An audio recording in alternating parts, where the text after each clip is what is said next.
Hi, I'm Leanne. I'm a Lightworker and a mother to 3 special girls. I strive to continue learning, growing, and to collect new skills. I'm a psychic medium, Reiki master teacher, and Akashic record reader and energy healer. I am so excited to share what I've learned and what I'm going to learn and the ups and downs of life. Thank you for joining me on my journey. Welcome to Life of a Lightworker podcast.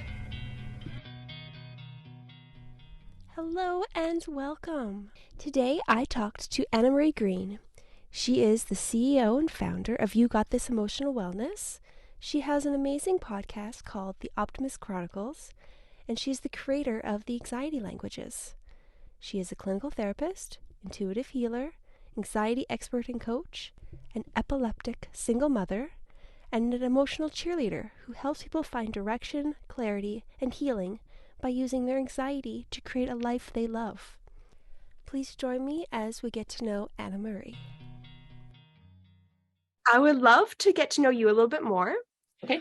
Can you just tell me where you grew up?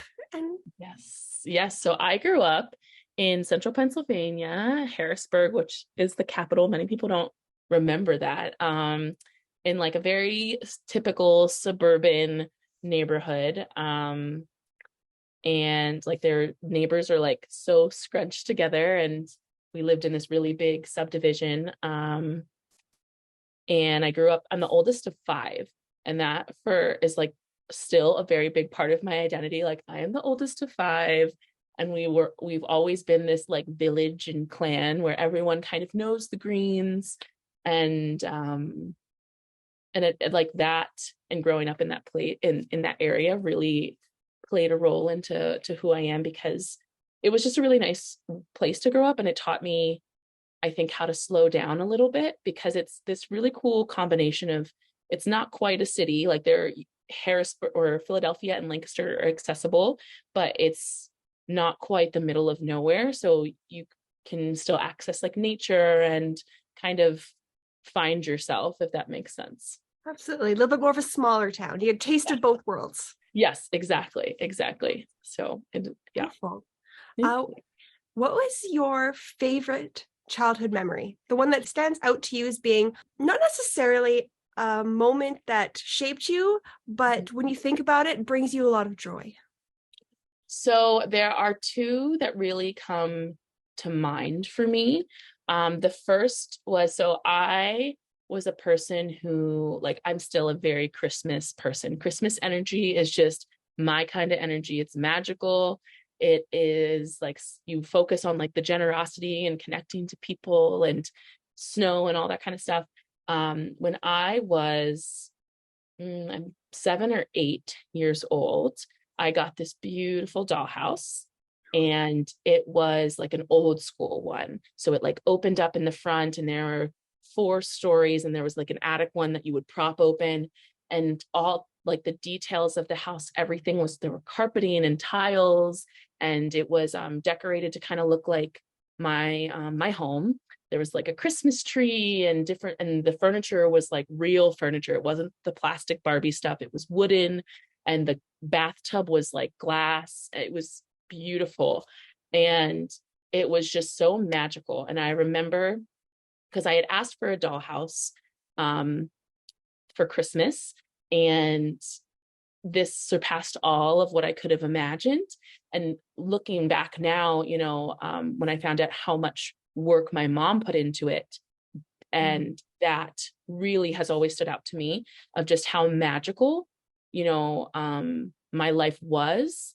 And and that was, I think, the point where, from until I was 13 or 14, when my mother had to tell me that, Santa was not a thing, I would fight to the death. I was like, no, obviously it's magic. How could you not believe in magic? Look at this. So that sticks out. And then we were always going to my mom's house, or my mom's parents' house, for just different things. I'm very close to my mom's side of the family. She's one of 6. So we have a very big family on that side. And I was the first grandchild. And so, while my other my aunts and uncles, and my mom's the second oldest. So my aunts and uncles were like 18 and in their early 20s while I was growing up. And I remember going to my grandparents' house, and they would always play card games with us. And all six of them were home.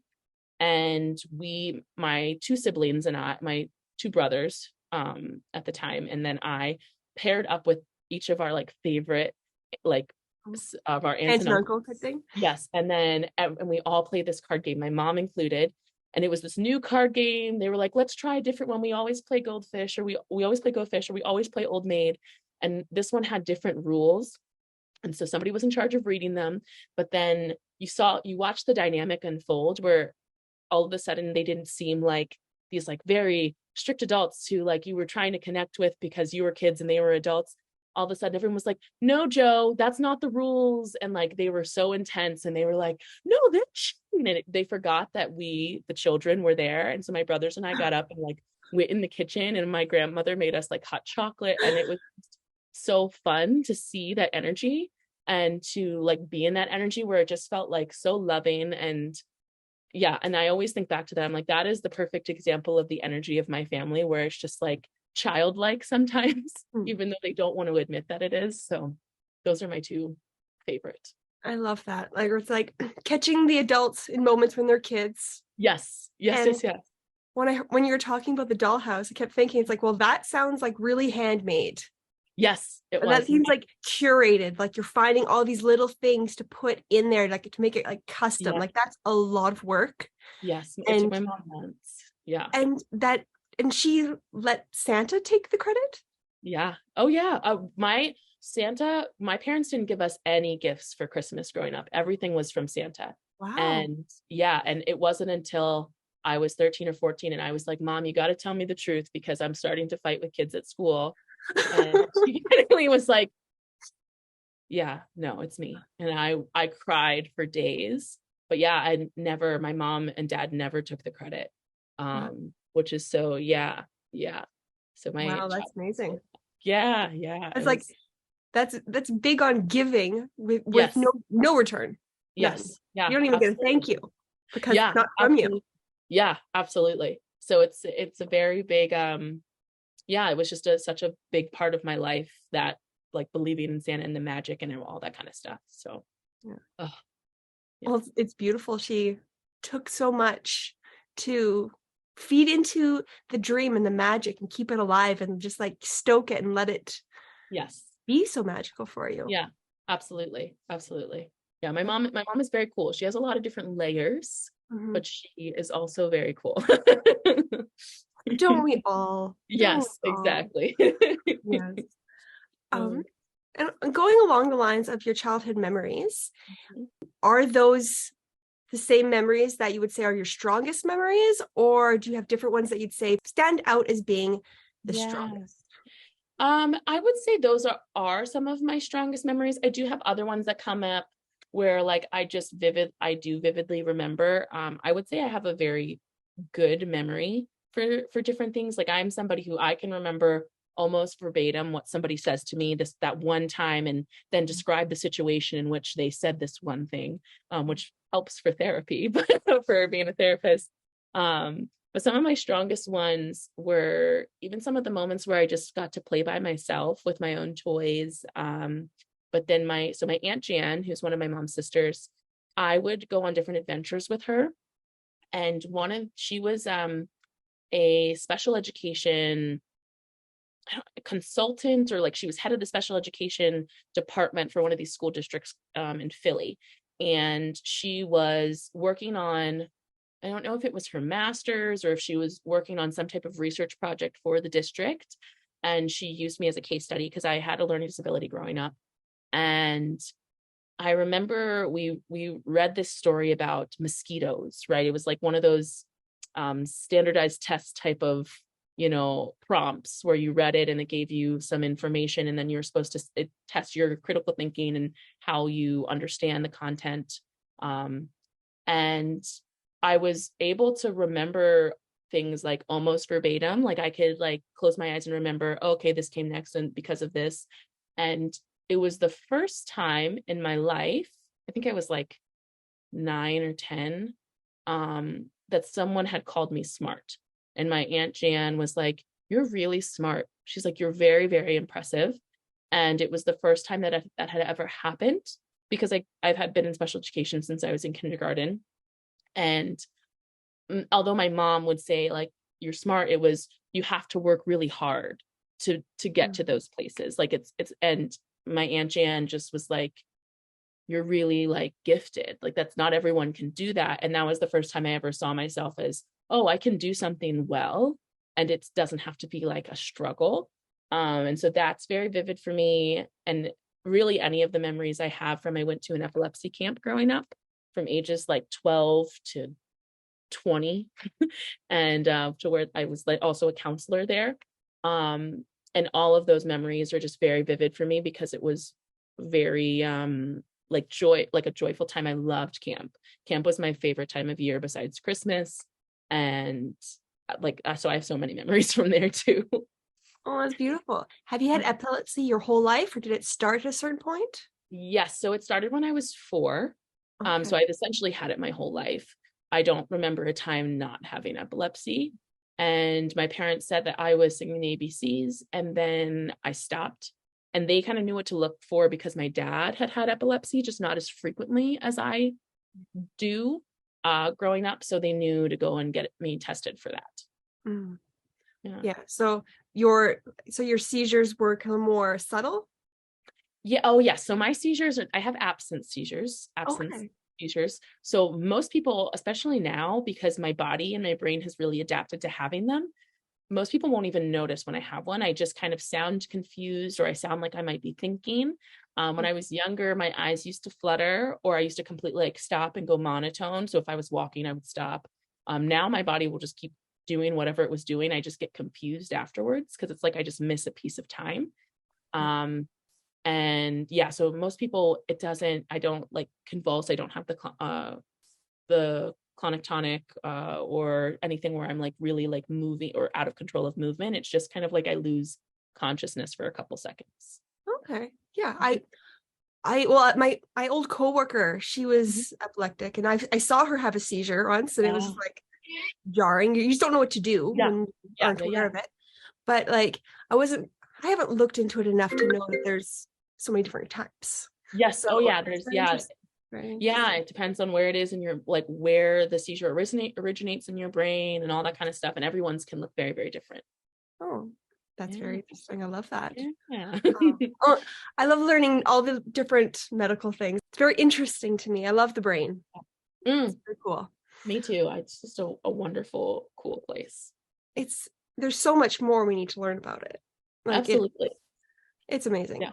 Were you intuitive when you were a child, or is that something that you kind of grew into as you came to an adult, or how did it start for you? So I actually think that my seizures were like one of the ways that it started, which I didn't realize until I was later. So it's kind of like, looking back, I've always been very intuitive. I always think that kids who are very imaginative and like can play on their own and make up stories are intuitive by nature. Like I just like, to me, that's your third eye doing its thing. And I was always kind of like that. Like I could always play by myself, and I could play by myself for hours creating storylines. And my storylines were always so complex. Like this person, like there was this family drama, and then there was this love story. It was literally like a show just with my dolls from a very young age. But I do have this specific memory when my mom and I were filling out the application for epilepsy Camp Frog.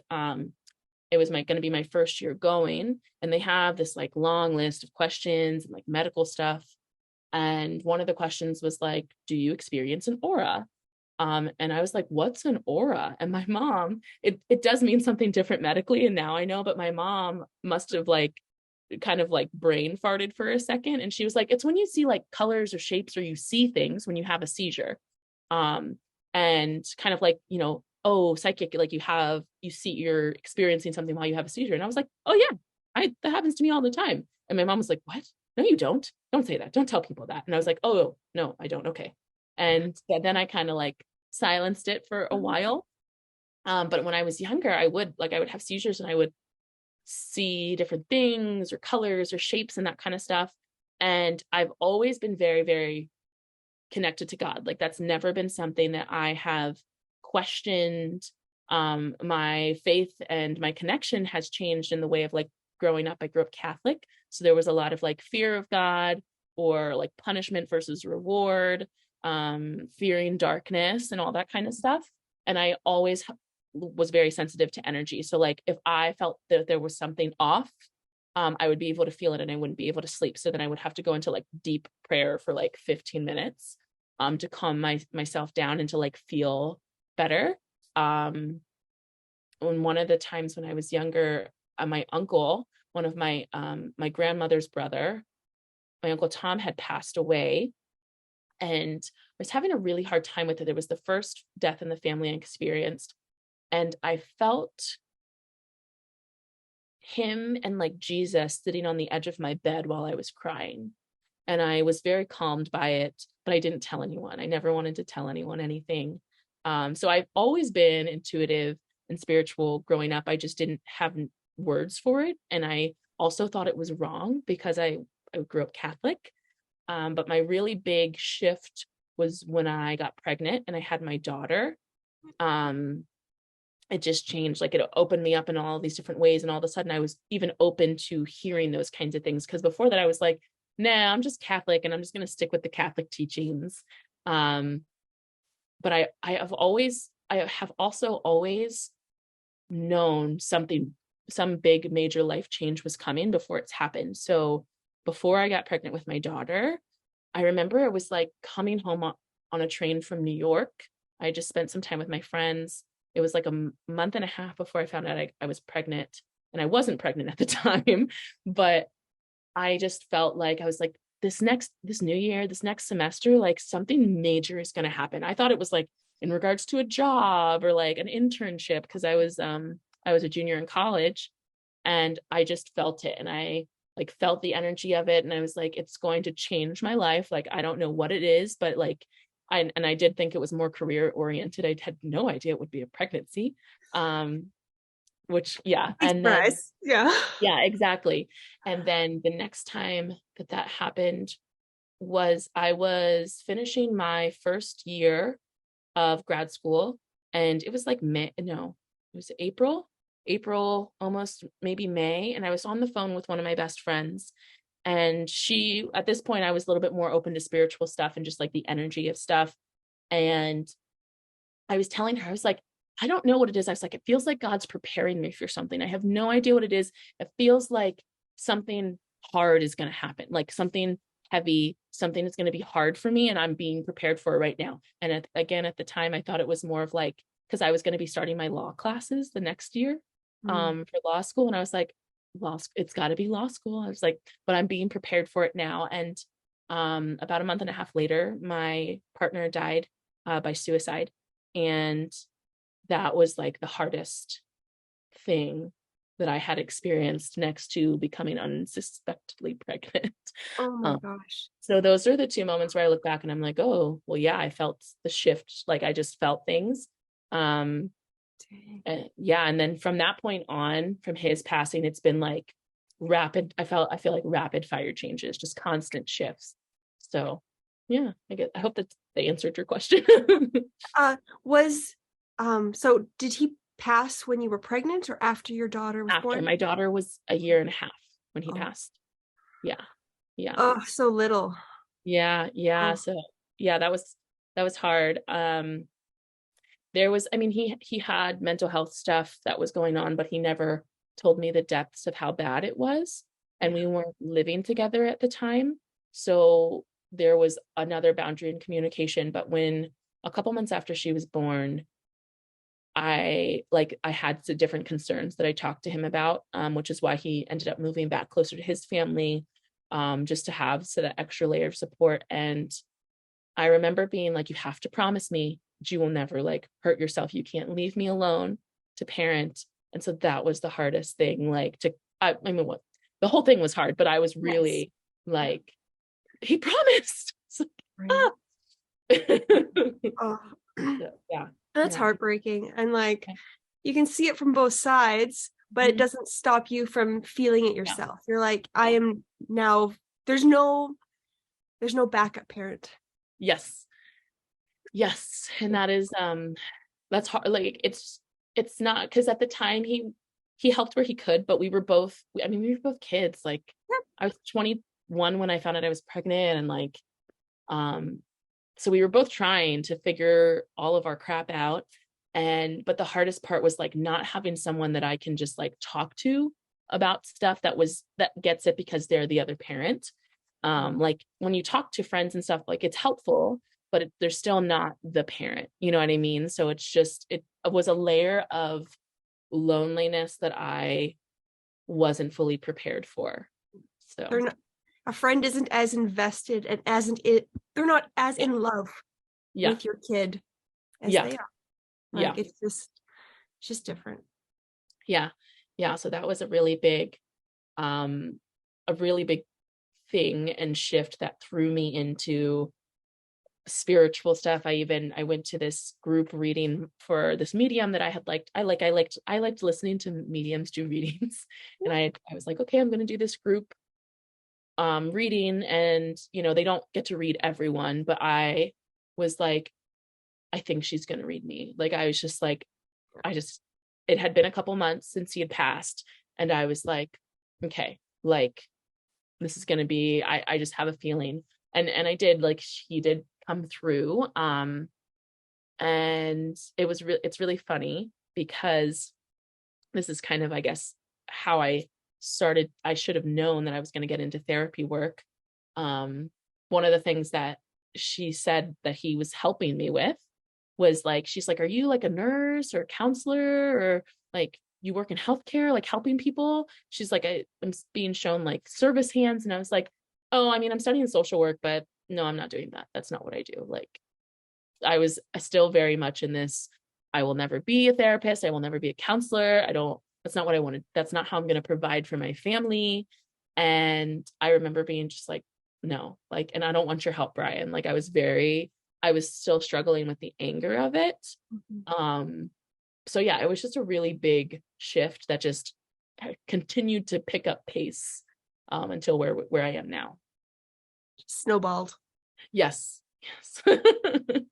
Yes. So is this something like, does he come to you in dreams at all, or do you connect with him at all, or is it just keep that kind of separate? No, he doesn't come to me a bunch. When he first passed, and I was very, very like desperate to connect with him, he came to me in a dream once, and it was like we were on this bridge and he was very far off. And then like I was able to zoom in, and I kind of got the message that like he can't connect with me, first of all because of the way that he passed, but also because my soul needs the space. Like that if I keep doing that, I will live in that realm and I won't be grounded. But like kind of like at this point we're so far away, because also I'm far away from that, like meeting him again in that next place. Like I have so much life that I'm still going to live. And so that was one of the only times. I think maybe there were like one or two other times he maybe came to me in a dream.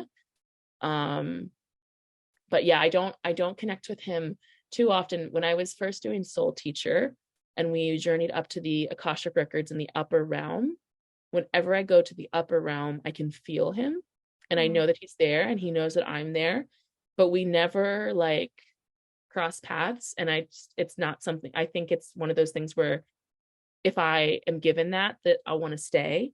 And so it was really funny. Whenever I would go up there and we would go to the Akashic records, or we would go, me and this group of girls from my class, we did a little Halloween thing where we went up to the upper realm and we did a little like cleansing soul circle, and helped connect to past loved ones for other people.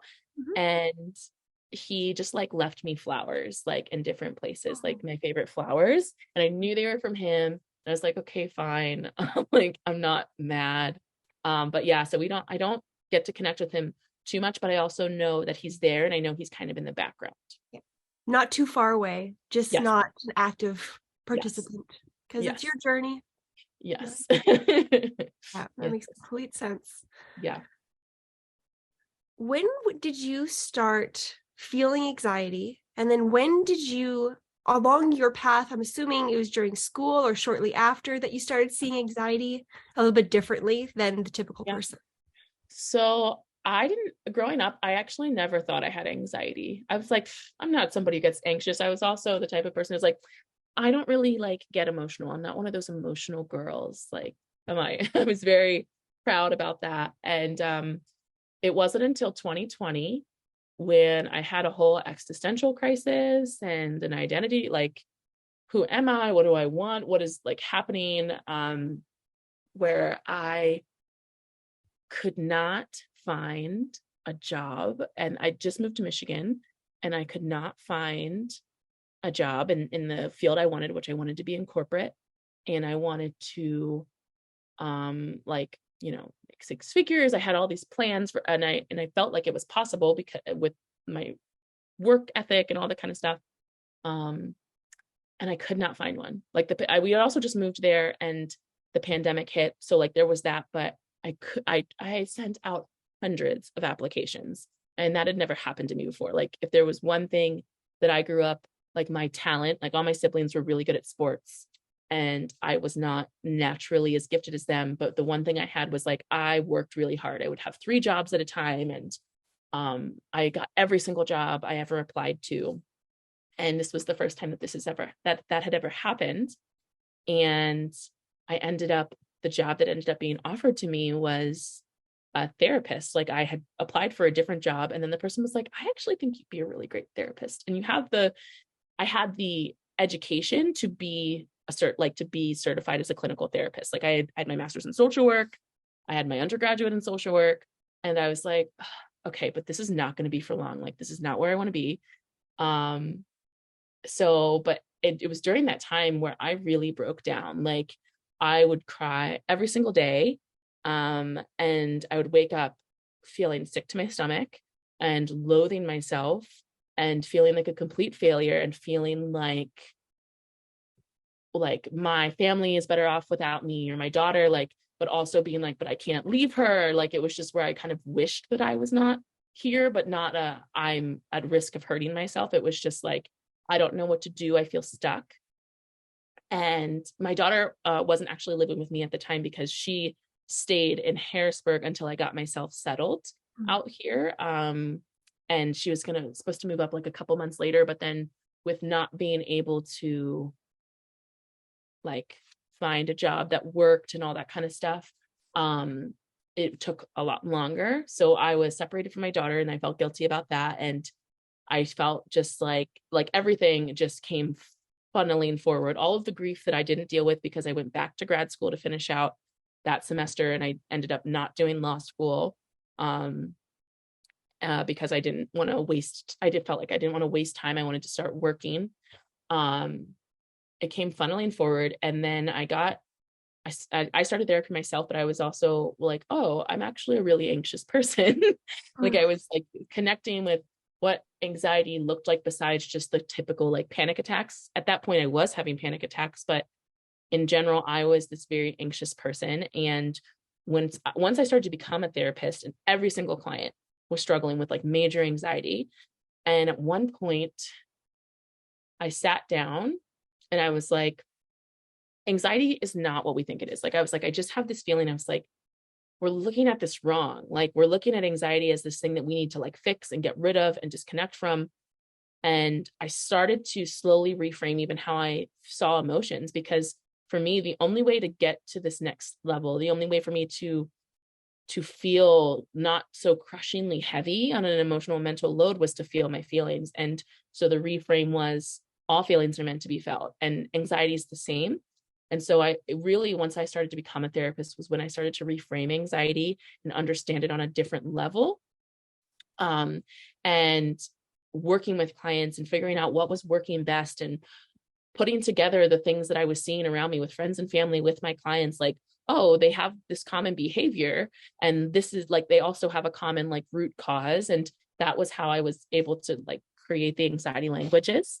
And then I would say, even more so at the same time, I was starting to increase, I guess, what I was learning about spiritual stuff. And I started taking some of Nikki Nova's courses, and then it was like anxiety was speaking to me more and more. And I was like, oh, the reason I didn't even know I was anxious is because my language, like, it's socially acceptable. So I'm overachiever. So when I feel unsafe and I start to have anxiety, my anxiety speaks by like, my behavior turns into, okay, what am I doing today? Oh, how much am I producing? How much am I hustling and grinding? Like, oh, I can stay up an hour later because then I'll finish this thing. And it's focusing on this like doing, and at the detriment of like my physical needs or anything else. So that's really the journey into understanding anxiety. And then, I mean, all of my clients, and I was seeing 35 to 40 clients a week the first 6 months to a year, which is like a lot, right? A lot. Yeah. And every single person had almost debilitating anxiety. And I noticed that when I would talk to my colleagues or I would talk to other people in the field, everyone else is like, oh yeah, that'll take like a year to 2 years for them to find like relief and for things to work and to start just having this like baseline of being okay and not totally falling apart. But I was finding that what I was doing and understanding anxiety from this way, my clients were like done not needing to meet every week at like 3 months. And so I just realized, I was like, there's something here that I'm, for whatever reason, able to tap into that other people aren't seeing. And in the last 6 months, especially, and for especially since I've done Soul Teacher, I now understand anxiety on this energetic level that helps me communicate what I was already starting to understand from what I was seeing with clients, what I was seeing with myself and other people. So it's more of like an evolution. Yes. Yeah. It's been a build, but it's just everything happened so fast. And I felt like that's always how my life is. So it's just like one domino falls and then it's like, okay, we're going to like fast track. So when you were learning more about spirituality, when you're taking the course and then you're doing your regular therapy sessions, were you just trying to would you just automatically tap in and get more insight, or was it more of purposeful? Or it was not purposeful. So, I mean, yes and no. So when we were doing the readings and we were talking about energy, I was like, everything's energy. And I'd already kind of understood that emotion, like I'd already, before taking Soul Teacher, understand that emotions are just the language of the soul. It's how our soul physically experiences things on earth. So it's almost like, our eyes see things, but it helps, like it also can see things in color instead of black and white. And so emotions are kind of like coloring what life looks like to the soul. I like that. Yeah. So then when I was in Soul Teacher, I was really focused on like, I'm just going to be curious, because I entered Soul Teacher and I was like, I don't even know why I'm here, because I'm never going to do readings. Like, I don't want to do that for, people, for professionally. Like, I'm just, of whatever reason, I felt called, and I was trying to honor, what I felt called to do. And one day I remember I sat down and I was like, you know what? I'm kind of curious what like emotions have to say on an energetic level. And so I sat down and I grabbed my notebook and I started just to connect with different emotions. I could see them as this like glowing ball of energy, different colors, and allow them to like connect with me so I can feel what they feel like. And then I can kind of conversate with them, understand why they show up. And that helped me redefine sadness, which I struggled with. So instead of seeing sadness as just this thing that's annoying that happens when you don't like something or it's like hard, nobody really talks about sadness except for like when you feel it, it kind of sucks. But sadness is the soul adjusting to physical changes, and it's actually asking for community. And that changed a lot for me, even how I showed up for my daughter when she was sad. I would focus on just connecting to her as opposed to like trying to get her to not be sad or trying to get her to not push through it, but like, okay, let's process this as fast as possible. And instead just like hugging her and being like, I understand. And not problem solving as much. And it also helped me understand anger and fear. And then when I was doing readings for other people in Soul Teacher, the two things that would come up were like yes, I the first thing that actually came up was like their businesses. A lot of people were asking about like business and like jobs, and so that would come up, but there was always this layer of emotional work that I would pick up on. I would always pick up on anxiety, and I had no idea how I was going to integrate my therapeutic experience and practice with my energetic stuff, because I was like, oh, people who are just focused on therapy aren't going to really like be into this other side of things. And I was very nervous and anxious, where I actually fought the anxiety readings. Like Nikki was like, you can combine this. And I was like, no, I don't think that this will work. And even though I was basically already doing it, and once I let myself go there, it just like clicked. I was like, oh, this is like how I'm supposed to be doing this. Like it makes so much more sense. Because I already was kind of doing that, even when clients were coming in and it wasn't like an energetic reading, it was just like a therapy session.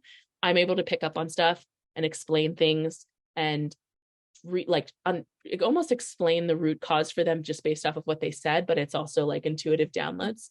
So yeah, it was something purposeful. Like I was curious about it. It was something I went into with curiosity and then stumbled upon it, but I definitely fought it. And that is a big thing in my life, where like the direction I'm supposed to be going or the change, I fight it. Like, I'm like, no, I won't be doing that. But just kind of when you're a kid, you were told that you had to work hard. Yeah. And then your aunt told you, you're really smart, you're really good at this. Some things can be easy, but you're still like, it has to be hard. But you know, when you have the soul knowing, when the soul tells you this is what you're supposed to do, it ends up being easy. Yeah, absolutely. And I'm trying to get into the energy of like letting my soul and my even like my gut instinct drive me, because the times where I've really fought it, I always end up in the soul place, but just like the long way around. That's usually like a little bit more painful and a little bit more messy. Even like moving the windy path. Yeah. Exactly. And I've struggled with, because I've been taught that like to be successful, something has to be hard to almost like prove that you deserve this thing. And when I did the business retreat with Nikki, and one of the things like Nikki and Danica were like, I know you like these business readings, but like they could just be there to like bring in extra money, but it doesn't feel like that's where you're like supposed to be. Like that's not your niche. And I thought that for so long. I was like, no, but that's like what everyone like likes, and that makes sense to me. And it's giving so much, because my business readings, they're much more energetically draining for me than the anxiety ones, because I pull so much, because I'm like, oh, I want to make sure that they're getting like their money's worth of information. But then when I do the anxiety ones, and I told Nikki, I was like, I think it just feels weird because it's so easy. I was like, I pull the information. It takes like 30 minutes. I don't have to meditate for an hour. And I was like, it just feels too easy. And she was like, it's okay for it to be easy. It's supposed to be easy. When you're in flow, it's easy. Yes. But I've operated out of my wounded masculine my whole life. All this conditioning. See, that's the hard work. The hard work is fixing the conditioning, fixing all like the stuff that we were given. Yes. That we were taught. So maybe that's the hard work. Then the rest can just be easy. Yeah, absolutely. Where I'm just like, okay. So, and I'm also a very instant gratification person. So that's been like, because life isn't like that. So that's been like a new reprogramming thing in the last 2-3 years that I've been doing. So, yeah. Oh, I love all the inner work that we always have to do. Yeah. Oh yeah. So when did you start writing your book? And did you do it before your intuition, or after the intuition kind of played its part? I started before. I mean, I guess I had already started the journey of like intuitive stuff, because I very much viewed that when I sat down. I can remember sitting down at this townhouse we lived at, and I was sitting on the porch in the sun. It was the summertime, and I was like, I feel called to write a book. I don't know really what, but I feel called to write a book, and I felt it was going to be about anxiety. And so I started just like writing some stuff, and I was like, oh, I'm just going to channel what comes through. Like some of it was like, I'm going to take what I see. Like I wrote down the things that I was seeing. And I was like, okay. And so it kind of started, I was like, oh, the anxiety languages. And I like run everything by my roommate. I'm like, does this make sense? Because I know it makes sense to me. Does it make sense to somebody else? And then as I progressed intuitively, I've added to it. And I'm like adding different levels of like what I understand. But yeah, I really started the book because I had that intuitive hit, like, we're supposed to write a book, and like, it's going to be real big, and like industry, it's going to be different. Like, it's not going to be like the normal industry stuff. But I've also given myself space and time. Like when I first sat down, I was like, okay, we're going to write it and we're going to like bust it out and it'll be done in like 6 or 7 months, which is very much my energy of like when things excite me. I'm like, I want to do it right now. And so I have to like slow myself down. And so I finished the book proposal in September, which also had some like sample chapters and stuff. But now I think I'm going to go the self-publishing route. I've just heard different things about the traditional publishing industry that I'm like, I don't know if it's like aligning as much anymore. Which means I'm going to be like finishing up the book this year to then self-publish. Yes. Oh yeah, that's exciting. Yes. And so, and the book really provides an in-depth look at the anxiety languages. So, and anxiety as a whole. So the first chapter introduces you to anxiety and really like the reframe of it. So why anxiety comes up, the fact that it is this protective tool, and the fact that we can use it in a plethora of ways. Because one of the big things, and the reason that I want to give this book to the world, is because people, we're taught that anxiety means something is wrong with us, that it means that something is wrong with like our life, or that we need to, you know, shut it up and numb it and just get it the heck out of here so that we can go back to business as usual. But anxiety is this beautiful gift, and it loves us so much, but it loves our soul. It doesn't love the identities we take on from everyone else. And so it's protecting these parts of our souls, and we can collaborate with it and work with it once we learn how to communicate with it. And it's so freeing to not view a part of yourself as something is wrong with it, with me, something is wrong with this reaction.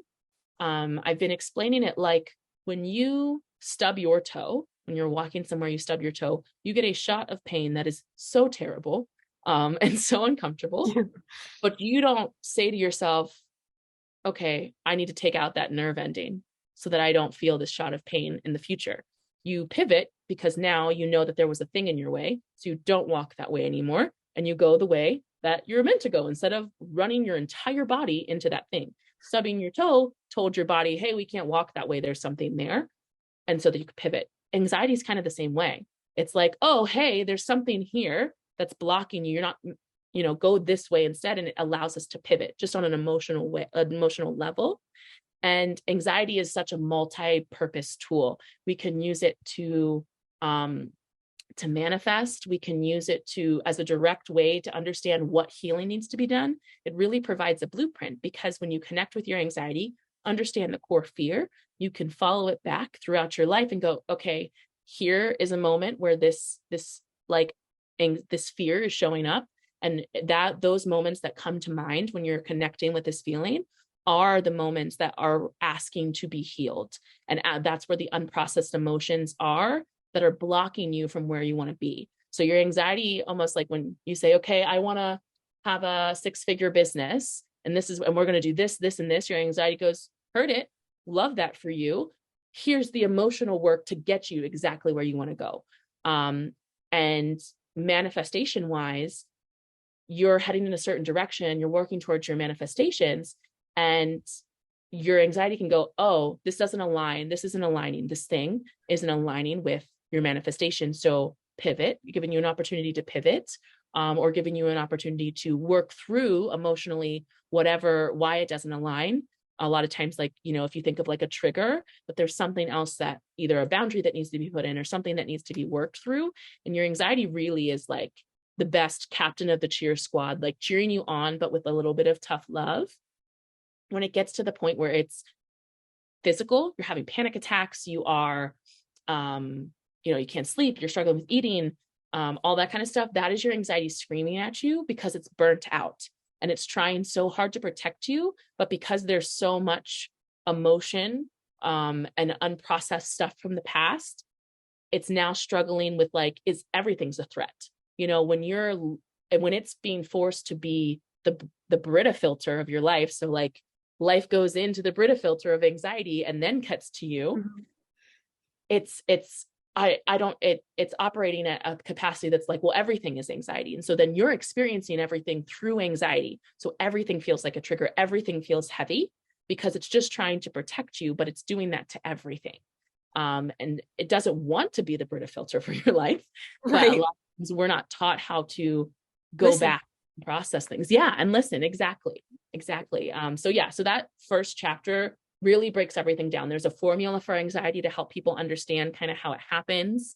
And then we go into the first like couple languages, and in each chapter, each language has its own chapter.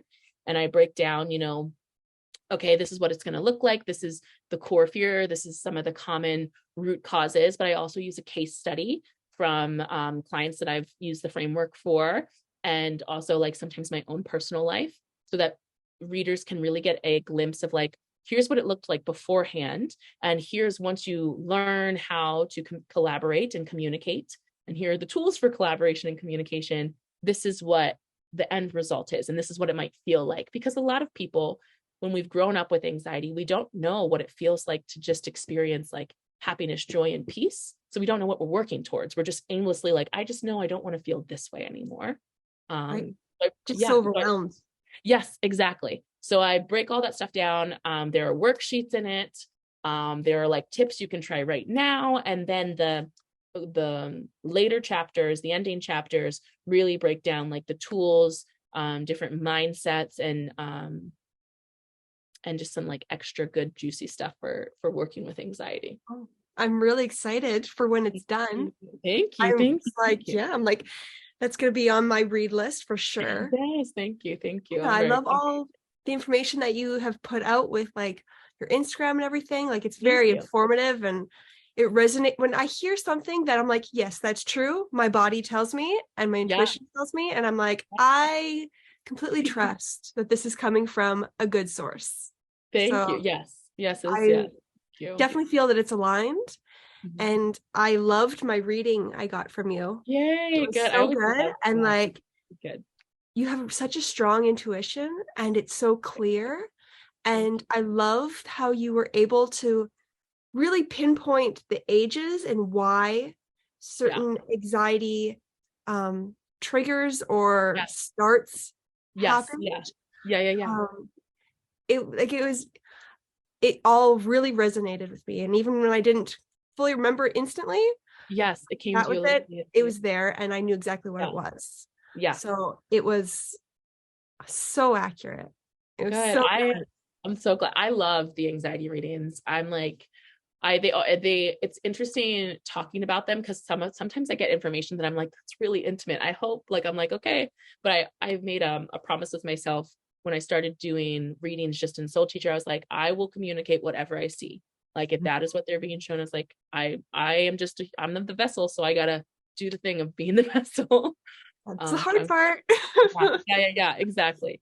So, but thank you. I love doing them. So they're a real like gift.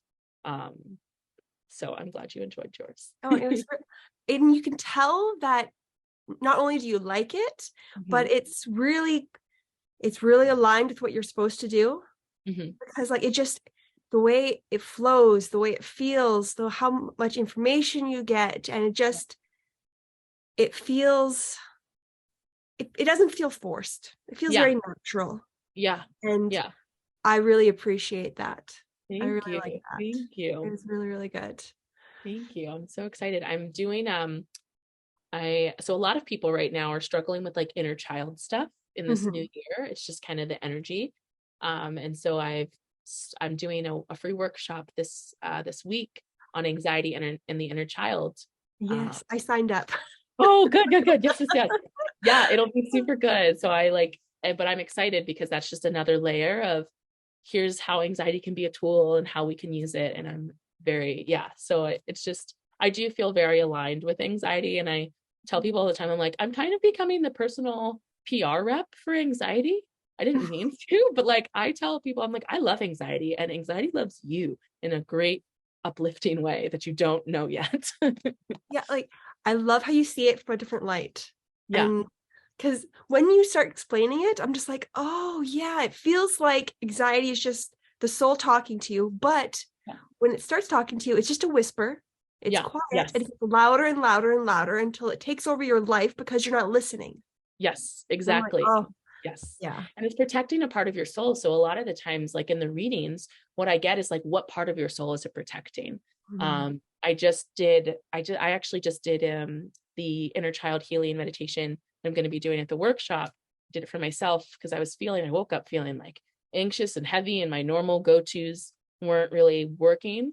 And I was able to see the part of my like soul that was being protected by my anxiety and like the inner child that it's protecting, because our anxiety is protecting a past version of ourself as well. So it was really transformative, and it moves a lot of emotions when we connect to our anxiety that way, as opposed to being like, this is your fault and I need you to not exist anymore.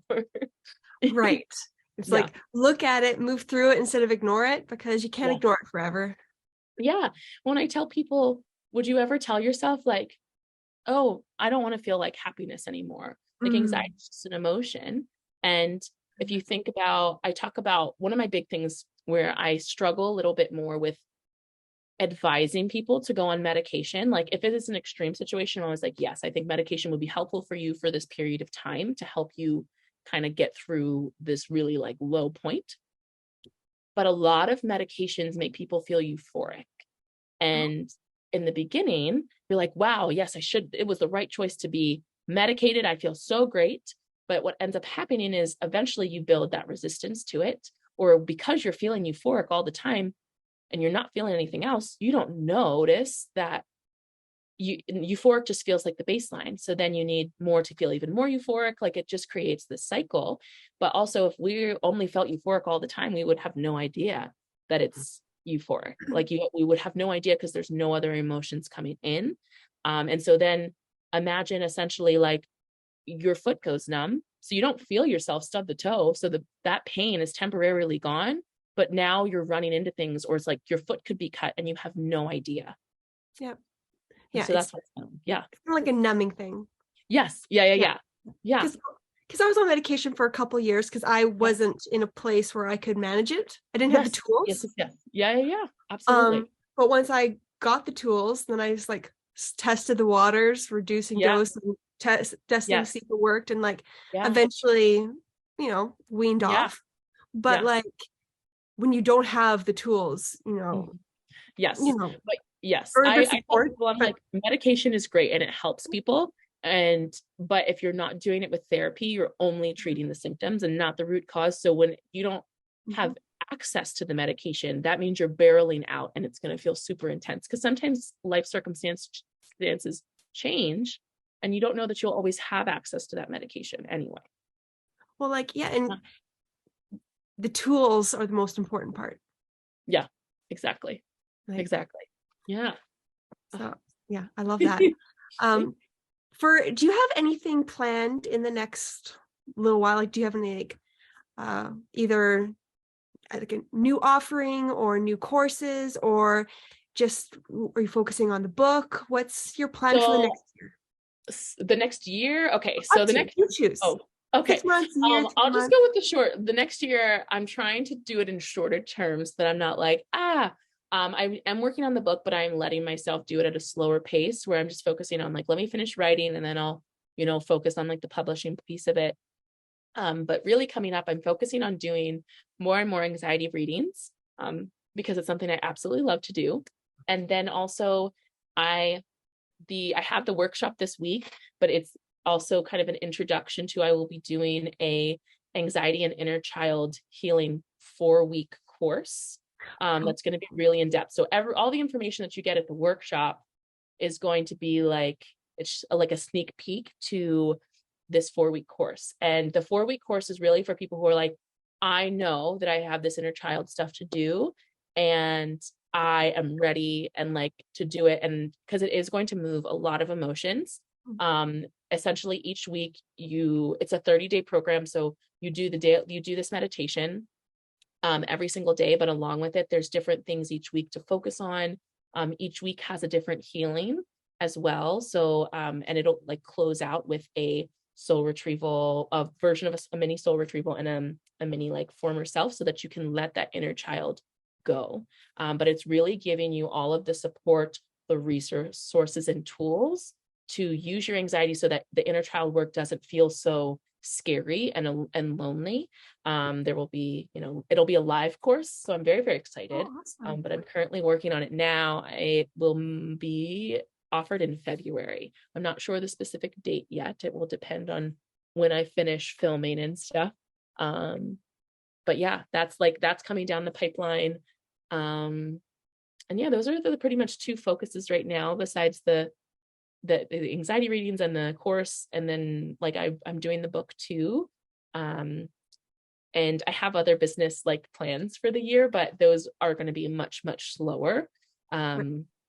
So one of the things is that I am designing a physical product that specifically uses, herbs and different things, but you also get like a therapeutic strategy to help get to using the herbs, but not just to treat the feeling, but to actually allow you to get to the root of it, like using what the herb is going to give you, whether that's like, this helps me feel calm, for example. This helps the body feel calm. Okay, let's use that, like you feeling calm from this herb, and do this activity. And that's going to help you start to treat the root cause as opposed to just numbing the physical symptoms. Yes. So I'm working on it, but that's much slower. I love that. It's like the holistic approach. It's like not just treating it on multi levels, not just the one single level. Yes, exactly. So those are the big picture stuff that I'm breaking down into smaller increments this year, figuring it out. That's beautiful. Thank you. And as a final question, I just want to know, who do you look up to the most for either personal or business? Who's the person or people, if you have a couple, that you really inspire to be, or there's a part of them that you inspire to be? That is a hard question for me. I try to find inspiration everywhere. I guess if I frame it like, who do I like aspire to be as opposed to who just inspires me? So business wise, Nikki is like a really big like inspiration for me, and constantly like motivates me, but also nurtures me in that space.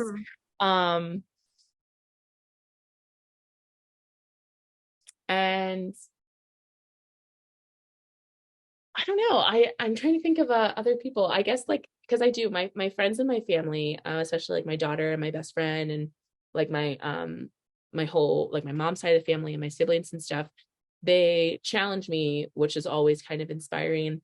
And I also kind of feel called to say myself, like the past versions of myself, the younger versions of myself, because they have gotten through every single really hard and heavy hitting thing that we've ever experienced, or that I've ever experienced.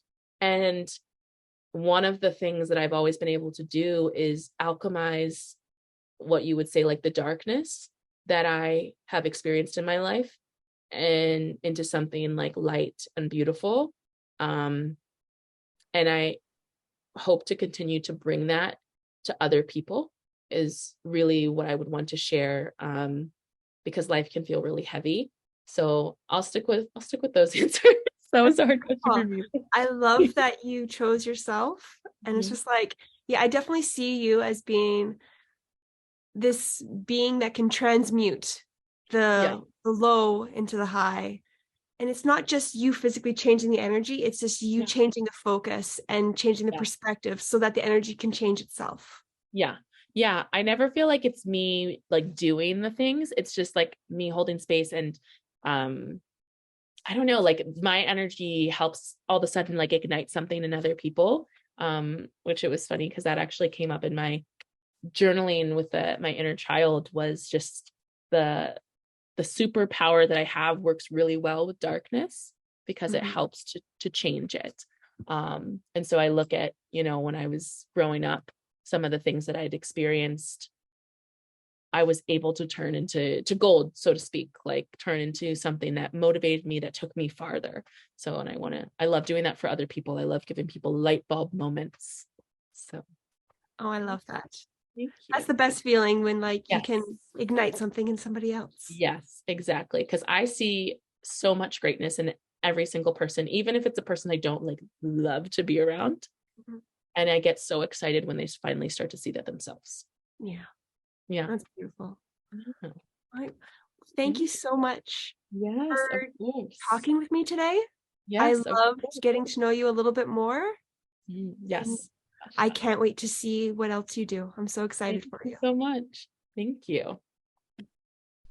Make sure to check out the show notes. I have Annamarie's website, her podcast, her email, her Instagram, and her TikTok all on there, so you guys can follow her, you can contact her, you can book a session with her. She is amazing, and I'm so thankful that we were able to talk today.